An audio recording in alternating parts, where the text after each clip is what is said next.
Welcome back my dear students, मैं हूं विवेक तापड़िया और ये है आपका channel physics in life and life.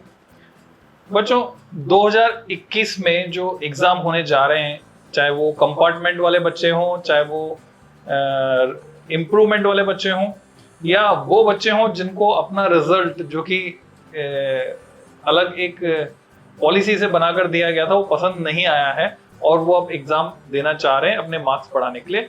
तो बच्चों, इन सभी के लिए सीबीएसई ने 2021 का एक सैंपल पेपर अपलोड किया था जिसमें टर्म 1 टर्म 2 जैसा कुछ नहीं है, यानी वो पिछले पैटर्न पर बेस्ड है।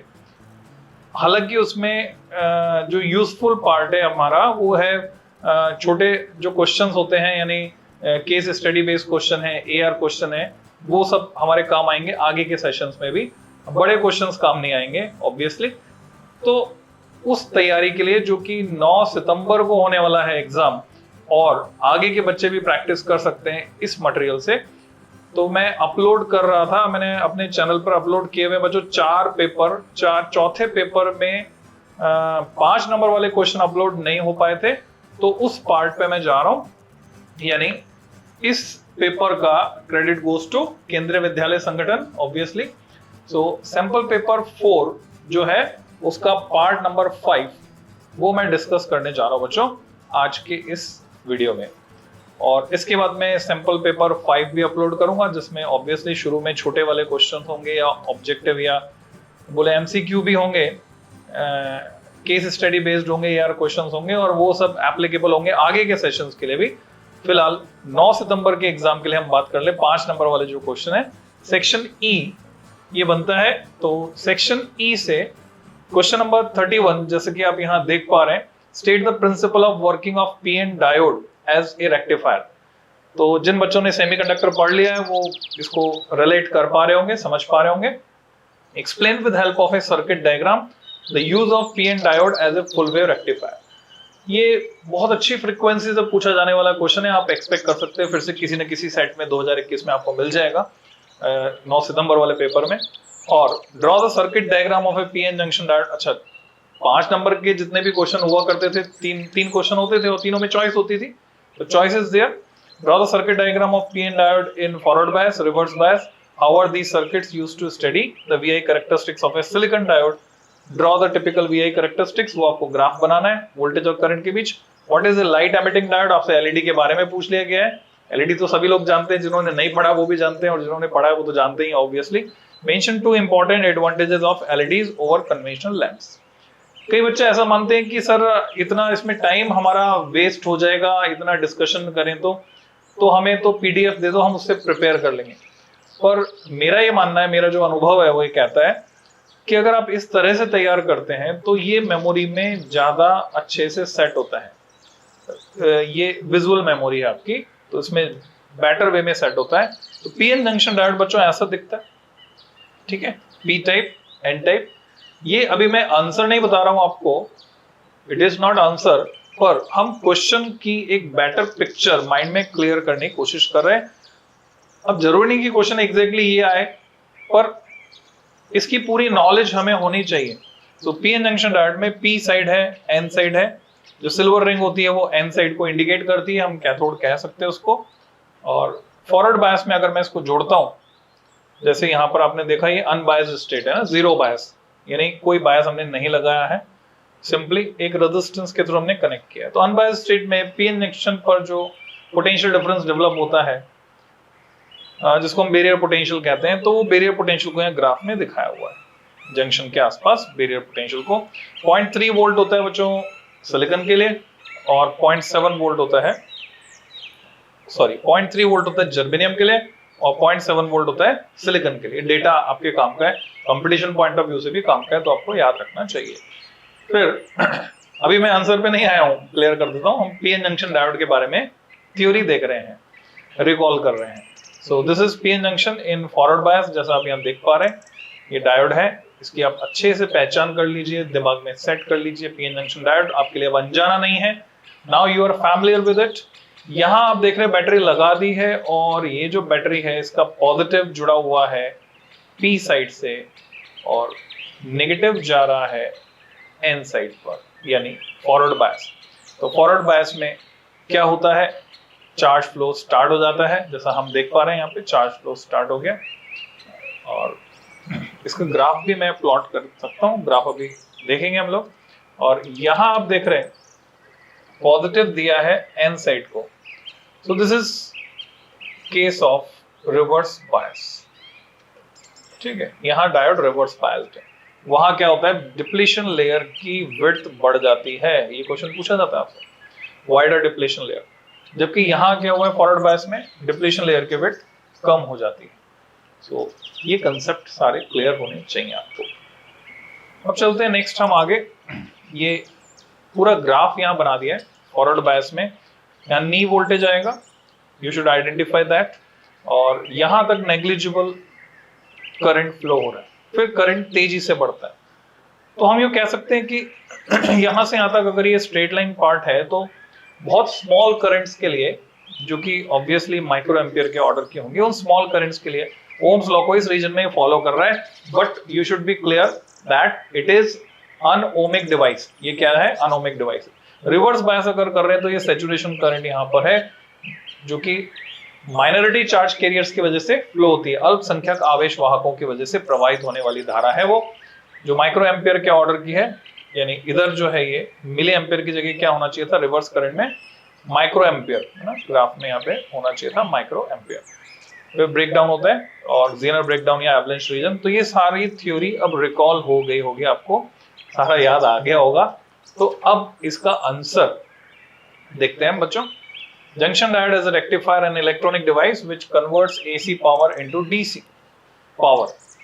तो पावर कह दिया है, हम चाहे तो वोल्टेज बोलें इसको, उसको बोलते हैं रेक्टिफायर। रेक्टिफायर का काम होता है to make in the same direction, rectification करना, एक ही दिशा में कर देना। Junction diode offers a low resistance path when forward bias. इसका जो प्रिंसिपल है रेक्टिफायर का वो ये है कि जंक्शन डायोड को जब फॉरवर्ड बायस करते हैं तो लो रेजिस्टेंस ऑफर करता है and A high resistance path when reverse bias. This feature of the junction diode enables it to use as rectifier, इसलिए हम रेक्टिफायर बनाते हैं या बना पाते हैं, ये प्रिंसिपल हो गया। अब फुल वेव रेक्टिफायर आप वर्किंग जानते हैं बच्चों, चाहे तो आप किताब से पढ़ें, चाहे तो यहाँ से तैयार करें। सर्किट डायग्राम ये भी बना सकते हैं और जैसा बुक में दिया हुआ है वैसा भी बना सकते हैं। Both the diagrams are equally valid and दोनों ही सही है। अगर इसमें करंट के फ्लो को आप देखेंगे तो आपको समझ में आ जाएगा। रिमेनिंग डिटेल हमें बताना है, डायोड D1 क्या करेगा, डायोड D2 क्या करेगा, आधी आधी वेव को दोनों मिलकर रेक्टिफाई करेंगे और इस तरह से हमें फुल वेव रेक्टिफाइड आउटपुट मिलेगा। तो ये पूरी थ्योरेटिकल डिटेल आएगी जिसमें ये ग्राफ बहुत जरूरी है, ग्राफ आपको बनाकर ही आना है। आप चाहें तो सिंगल ग्राफ में दोनों वेवफॉर्म दिखा सकते हैं जैसे यहाँ दिखा दिया है, और चाहे तो किताब जैसा भी बना सकते हैं जिसमें दो ग्राफ है एक की जगह। तो जो आपको बेहतर समझ में आता हो वैसा आप बना दें, में कोई हार्ड एंड फास्ट कोई रूल नहीं है। देन सर्किट डायग्राम आपको बनाना था फॉरवर्ड बायस के लिए, वो ऑलरेडी हम देख चुके हैं। रिवर्स बायस के लिए फॉरवर्ड रिवर्स ग्राफ आपको बनाना था, ठीक है। तो ये ग्राफ की अच्छी से प्रैक्टिस होनी चाहिए। अब कुछ बच्चे कंफ्यूज हो सकते हैं कि यहाँ तो ये इसी पर लगा हुआ है, तो ये स्केल का डिफरेंस है ना। अगर आप ऐसा बनाते हैं then it is also correct, और थोड़ा ऊपर बनाते हैं देन वो भी करेक्ट है। स्केल का डिफरेंस है, स्केल जो हम लेते हैं इसको छूते हुए भी हो सकता है। ये जो सॉल्यूशन है ये सीबीएसई के ही सॉल्यूशन है बच्चों, जो मैं आपको दिखा रहा हूँ। फिर सेकंड पार्ट था लाइट एमिटिंग डायोड की बात थी। तो light emitting diode is simply a forward bias. आपको हर डायोड के बारे में पता होना चाहिए, वेदर हम उसे फॉरवर्ड बायस में यूज करते हैं या रिवर्स बायस में यूज करते हैं। तो forward bias PN junction diode, LED आपने जलाई है, आपको पता है एलईडी लाइट आप यूज कर रहे हैं, विच एमिट्स स्पॉन्टेनियस लाइट रेडिएशन। एक होता है स्टिमुलेटेड। अब ये सारी बातें जो है वहां नहीं हो सकती, वो जो आप पीडीएफ लेंगे उसमें नहीं हो सकती। ये सारे कंसेप्ट रिवाइज होते हैं, पूरी फिजिक्स लिंक्ड है बच्चों, सारा लिंक होकर चलता है। तो स्टिमुलेटेड एमिशन होता है लेजर में, और यहाँ कौन सा है, स्पॉन्टेनियस एमिशन है। ये हो गया when forward bias is applied the electron and holes at the junction recombine, ये इसका प्रिंसिपल है, working principle, and energy is released as, जो एनर्जी रिलीज होगी वो एमिट होती है in the form of light. अच्छा, यहाँ हम चाहे तो जोड़ सकते हैं हीट एंड लाइट। वहां एनसीईआरटी में आप जाएंगे तो नोट दैट करके लिखा हुआ है नीचे उस पेज पर। तो ऐसी एलईडीज भी हैं जो इंफ्रारेड लाइट निकालती हैं, टीवी के रिमोट में लगी होती है बच्चों, तो वो इंफ्रारेड निकालती हैं। मेरे पास है ये देखो आप, ये इंफ्रारेड नहीं निकाल रही है, रेड निकाल रही है ना। तो जरूरी नहीं है कि वो दिखाई दे, यानी विजिबल रीजन में हो, इनविजिबल रीजन में होगी तो भी इनविजिबल लाइट हम उसको कह सकते हैं। Circuit diagram is shown below, ये एलईडी का सर्किट डायग्राम हो गया, फॉरवर्ड बायस हमने किया और लाइट निकलते हुए दिखा रहे हैं। ये सर्किट सिंबल है एलईडी का, वो आपको आइडिया होना चाहिए। एलईडी ऐसी दिखती है, ये नहीं बनाना है। आगे एडिशनल डिटेल है दिमाग में क्लियर होने के लिए, कंसेप्ट या पिक्चर क्लियर होने के लिए, क्योंकि माइंड हमारा जो है वो स्टोर करता है, ब्रेन हमारा स्टोर करता है फोटोग्राफ्स को। एलईडी यह है, एलईडी में आप देख रहे हैं यहाँ पे एक फ्लैट साइड होगी, कभी आपको एलईडी हाथ लगाने का मौका मिले तो आप इसको महसूस कर सकते हैं। जो बड़ी लंबी वाली टांग होती है वो पॉजिटिव होती है, उसको बोलते हैं एनोड, और जो छोटी वाली होती है वो कैथोड यानी नेगेटिव होती है।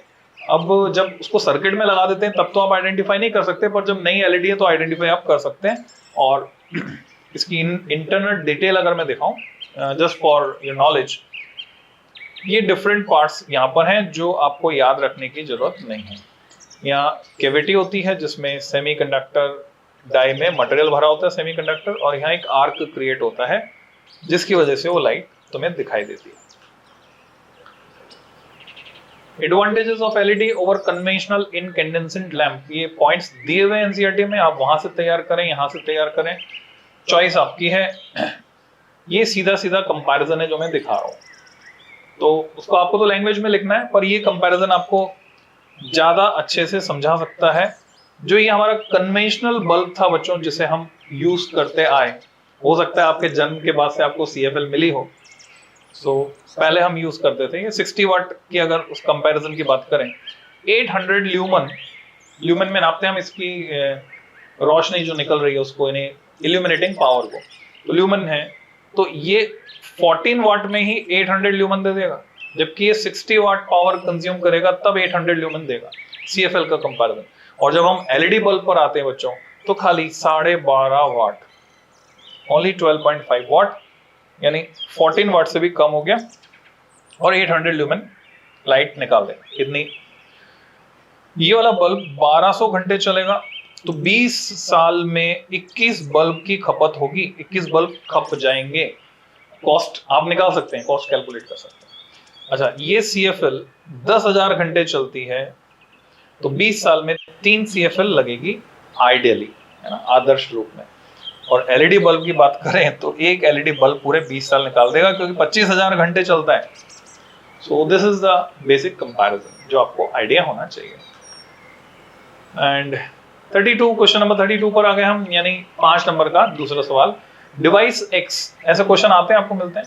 You have to identify connected across an AC source, जोड़ दिया हमने, voltage V0 sin omega t है और करंट थ्रू x वो ये है I0 sin omega t plus π/2। साफ साफ देख रहे हैं हम, यहाँ फेज है ओमेगा t, यहाँ फेज है ओमेगा t प्लस π/2, तो करंट जो है π/2 एंगल आगे है। आइडेंटिफाई द डिवाइस एक्स, आपको इसको पहचानना है। तो करंट किस में आगे होती है? एली द आइसमैन, अगर आप मेरे लेक्चर देखें तो वहां पे कंसेप्ट दिया हुआ है मैंने। तो ELI, EMF आगे होता है इंडक्टर में और करंट पीछे होती है, और ELI the ICE, ICE ICE, तो कैपेसिटर में करंट आगे होता है, तो कैपेसिटर हो गया। Write the expression for its reactance, उसके रिएक्टेंस के लिए आपको एक्सप्रेशन लिखना है, ग्राफ बताना है, variation of voltage and current with time over 1 cycle of AC for X। अब ये इंडक्टर होता है, या तो कैपेसिटर होता है या तो रजिस्टर होता है, L, C और R इन तीनों में से एक होना है। तो आपको आइडेंटिफाई करने की ट्रिक आनी चाहिए जिससे आप इसको आसानी से पहचान सकें। How does the reactance of device x very? हम थ्योरी भी पढ़ रहे हैं बच्चों, क्वेश्चन से थ्योरी समझ रहे हैं। रिएक्टेंस इसका कैसे बदलेगा? तो रिएक्टेंस का फॉर्मूला आपको अगर आइडिया है तो आप इंडक्टिव रिएक्टेंस की बात करें, XL 2πfL अगर मैं कह दूं इसको, या ओमेगा L कह सकता हूं। तो फ्रीक्वेंसी के साथ कैसे चेंज हो रहा है आप देख रहे हैं, प्रोपोर्शनल है। शो दिस वेरिएशन ग्राफिकली, ये कई बार पूछा गया है, ग्राफ आपको आता है, स्ट्रेट लाइन ग्राफ बन जाएगा। ड्रॉ द फेजर डायग्राम, वो भी बनाना है आपको डिवाइस एक्स के लिए। तो इंडक्टर ऐसा दिखता है बच्चों, ये वाइंडिंग हो गई, आयरन कोर बीच में है। Inductor is nothing but it is a coil और सोलेनॉइड, ऐसा कह सकते हो। तो विजुअलाइजेशन के लिए मैंने बना दिया, आपको आंसर में नहीं बनाने की जरूरत है, जस्ट फॉर विजुअलाइजेशन। ये दूसरा ये हो गया कैपेसिटर, ये दोनों ही रिएक्टेंस प्रोड्यूस करते हैं, रिएक्टेंस प्रोड्यूसिंग डिवाइसेस हैं ना। इंपेडेंस को हम दो हिस्सों में बांट सकते हैं, रेजिस्टेंस एंड रिएक्टेंस। तो रेजिस्टेंस को अलग रख दिया, आप बचा रिएक्टेंस। तो रिएक्टेंस इंडक्टिव हो सकता है या फिर कैपेसिटिव हो सकता है बिकॉज ऑफ द कैपेसिटर।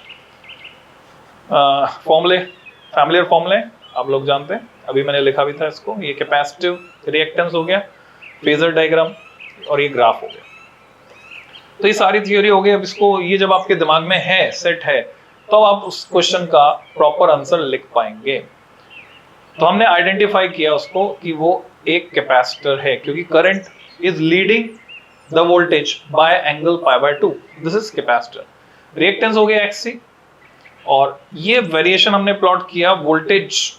अब बात क्या है, वहां पे एक्सप्रेशन देखना पड़ेगा आपको कि वोल्टेज ओरिजिन से स्टार्ट होगा या करंट ओरिजिन से स्टार्ट होगी, वो डिपेंड करेगा। तो वहां दिया हुआ है V = V0 sin omega t, तो वोल्टेज ओरिजिन से स्टार्ट होगा, और करंट जो है पाई बाय 2 आगे, तो करंट 90 डिग्री आगे से स्टार्ट होगी, यहां से स्टार्ट होगी करंट। ये करंट का वेरिएशन है बच्चों, this is variation for current, जो मैं रेड कलर से आपको दिखा रहा हूँ, जो है डॉटेड लाइन से था। तो ये हुआ फेजर डायग्राम, इसको कहते हैं फेजर डायग्राम। ये एक्चुअल में ग्राफिकल रिप्रेजेंटेशन है, फेजर की तरह यूज कर लेते हैं, but this is graphical representation. तो फेजर कैसा होता है, फेजर के लिए हम रेफरेंस लेते हैं बच्चों, रोटेटिंग वेक्टर्स को हम कहते हैं phasor, rotating vectors are called phasor. ये रेफरेंस लिया मैंने, रेफरेंस डायरेक्शंस ली। अब मैं इसमें दिखा रहा हूं कि वोल्टेज जो है वो वोल्टेज को रेफरेंस ले रहा है, 0 से स्टार्ट कर रहे हैं, वोल्टेज रेफरेंस है अभी यहाँ पर। तो वोल्टेज को मैंने दिखाया, this is voltage. Voltage generally ज्यादा होती है, तो बड़ा वेक्टर, रोटेटिंग वेक्टर, बड़ा फेजर यूं कह सकते हैं। और ये एंगल हो गया ओमेगा टी, और करंट जो है इससे 90 डिग्री आगे है, 90 डिग्री आगे है, तो यहां से हम 90 डिग्री आगे जाएंगे। ये करंट हो गया, ये वोल्टेज, इसको बड़ा दिखा देता हूं मैं, this is voltage and this is current, ये कंपैरेटिवली छोटा। और यहां से हमें पता चल रहा है कि इसकी फेज क्या है, omega T plus pi by 2, current की phase omega T plus pi by 2, इसको कहते हैं फेज। तो ये आपको क्लियरिटी होनी चाहिए। हालांकि बोर्ड में ज्यादा कुछ नहीं है, ये बना दिया तो भी नंबर दे देते हैं, वो मिल जाते हैं नंबर, उन्होंने खुद ही गलत दिया हुआ है। फेजर पूछा है, ग्राफिकल पूछा है, then it is okay, phasor पूछा है तो ये होना चाहिए। जो भी पूछा उसके हिसाब से हम जवाब देंगे। C part, reactance of the capacitor varies in inverse proportional to frequency, तो ग्राफ आ गया इनवर्सली प्रोपोर्शनल। इंडक्टर होता तो ग्राफ अलग होता, कैपेसिटर तो ग्राफ अलग है। हाँ, ये फेजर है बच्चों, दिस इज फेजर, जैसा मैंने अभी बना के बताया था आपको, दिस इज फेजर डायग्राम। तो ये प्रैक्टिस आपको करनी है, एसी चैप्टर से है। और ऑप्शन में क्वेश्चन है, derive an expression for the average power, ये पूछा जाता है, average power derivation consumed in A series LCR circuit. मैं फिर से क्लियर कर दूं, ये किस पार्ट में आ गया बच्चों, टर्म 2 में आ गया। अगर सेशन 2022 की बात करें, it belongs to term 2 examination, वहां पर आपको सब्जेक्टिव क्वेश्चन मिलने वाले हैं। टर्म 1 में नहीं मिलेंगे, पर टर्म 2 में तो मिलने वाले हैं। और ये ओके, मेरे को वापस से सही करने दो, टर्म 1 में है ये, it is not in term 2, first book का पार्ट है, so it is EMI and AC तक जो है वो है टर्म 1 में। तो ये बड़े क्वेश्चन नहीं मिलने वाले हैं आपको, बड़े क्वेश्चन नहीं मिलने वाले, छोटे क्वेश्चन मिलने वाले हैं, ऑब्जेक्टिव मिलने वाले हैं, MCQ मिलने वाले हैं। Define the quality factor in an AC circuit, reduce syllabus का पार्ट नहीं था ये। Why should the quality factor have high value in receiving circuit? Name the factors on which it depends. और क्वालिटी फैक्टर के बारे में specially मैं बता दूं बच्चों, सिलेबस में नहीं होने के बावजूद इस पे क्वेश्चन पूछे गए हैं, CBSE में वो पूछते रहे हैं, सिलेबस से हटाने के बाद भी इस पे क्वेश्चन पूछते रहे हैं, तो तैयार करना चाहिए आपको। तो LCR सीरीज सर्किट से आप फैमिलियर हैं।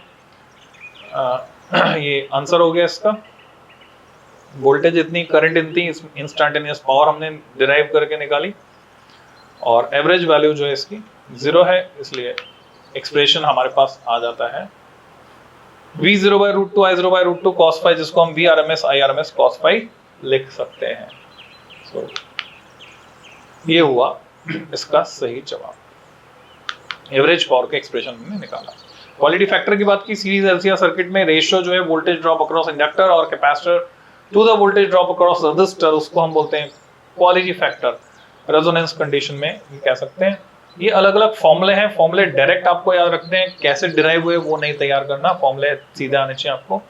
यहाँ पर नीचे इसको हम बोलते हैं बैंडविड्थ, बैंडविड्थ जितनी कम होगी क्वालिटी फैक्टर उतना ही ज्यादा होगा। यानी रेजोनेंस, अगर मैं करंट का वेरिएशन दिखाऊं फ्रीक्वेंसी के साथ, तो जितना रेजोनेंस शार्प होगा उसमें क्वालिटी ज्यादा होगी, और जितना डम होगा उसमें क्वालिटी कम होगी। तो ऐसे हम समझ सकते हैं इसको।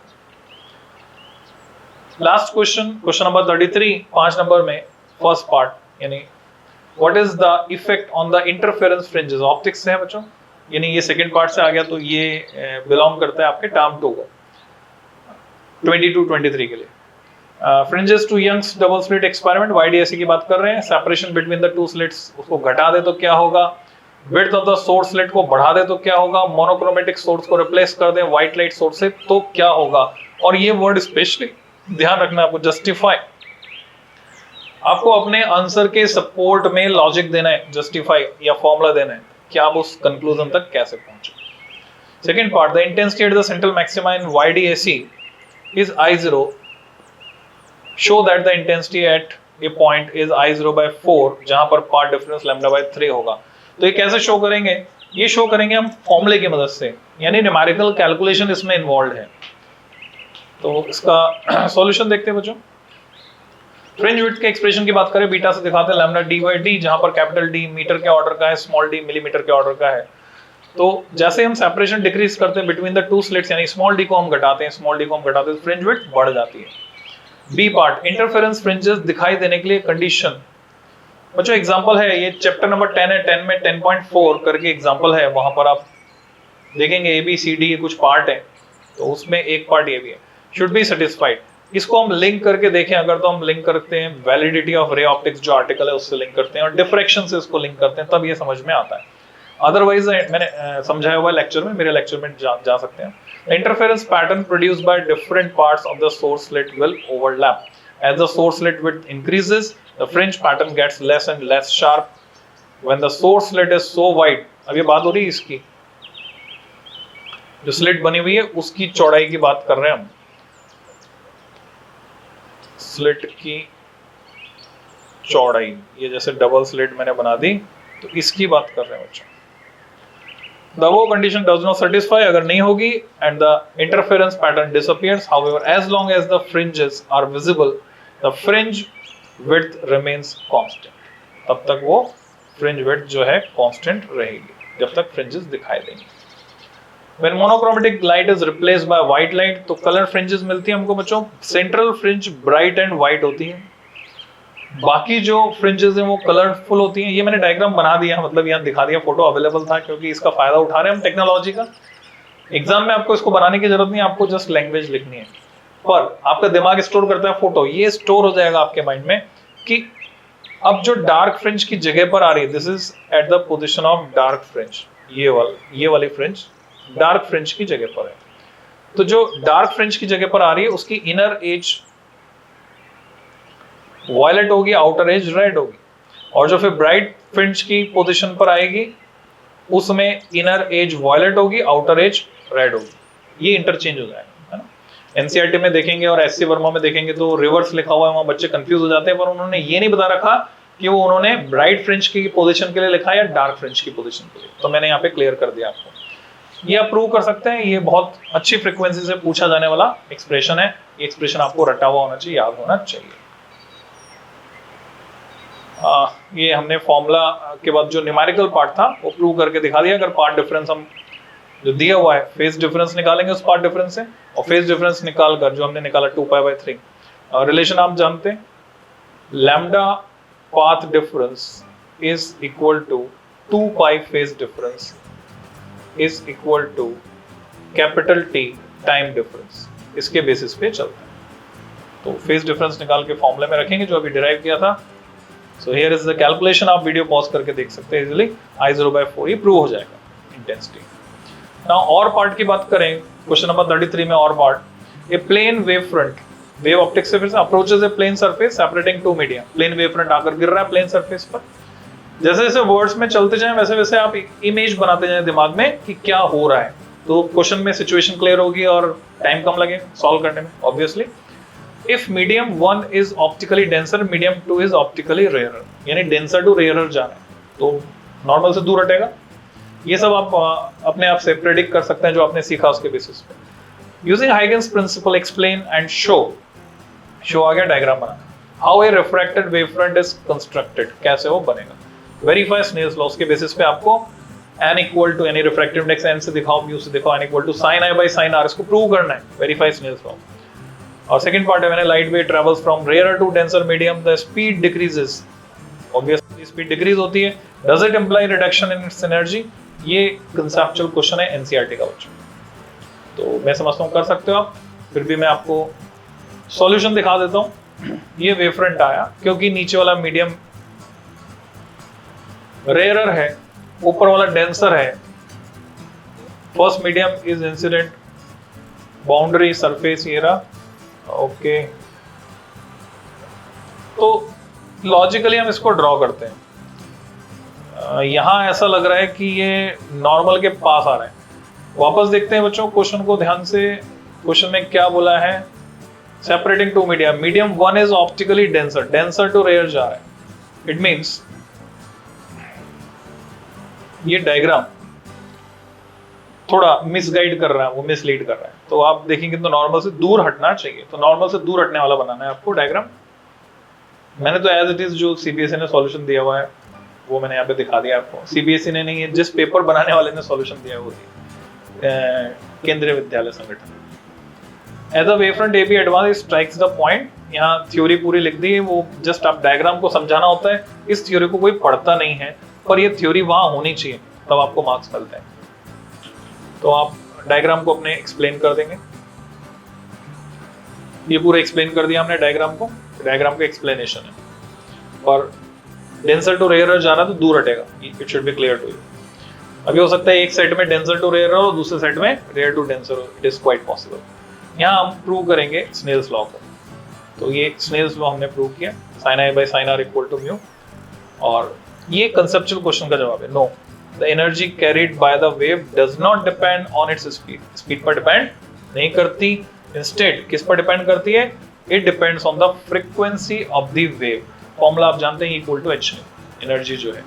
तो जब हम इस मोड की बात कर रहे हैं तो इस मोड में फ्रीक्वेंसी पर डिपेंड कर रही है, वो स्पीड पर डिपेंड नहीं कर रही है। सो आई थिंक हमने ये पार्ट 5 कंप्लीट कर लिया। जल्दी मिलते हैं बच्चों with next video, till than happy learning, stay tuned.